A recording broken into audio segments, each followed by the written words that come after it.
All right, so section 1 still means 3 and 5 are above the root note. So the meaning of section 1 has not changed. What has changed is we are now in center position.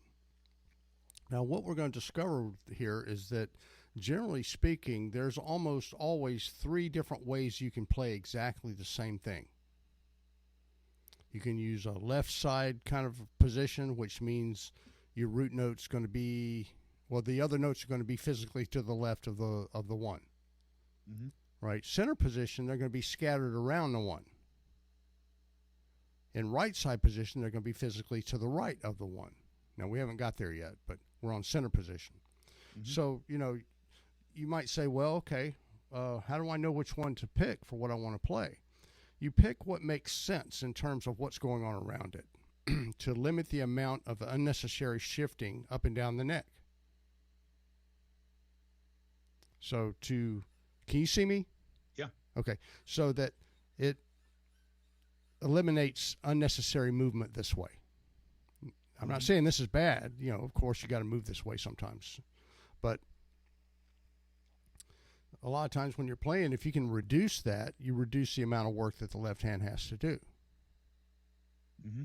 Right. So you pick what makes sense at that particular moment, at that particular song, at that particular bass line, you know.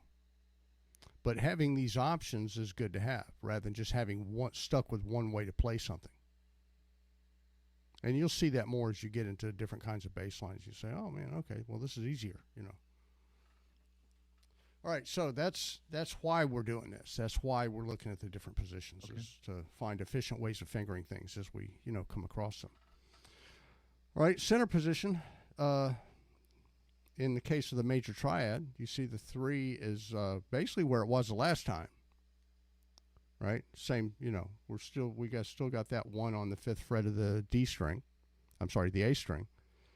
And then that 3 is on the 4th fret of the D string like it was before. But because we have that 5 now on the D string with the 3, we're going to play that 1 with the 2nd finger, not the 4th. Now, in terms of center position as it relates to section 1, we only need 1 string above the root note to play it. So with section 1, you can now play this configuration on root note on 3 strings. You can have a root note on the E, A, or D. You just can't do it on the G.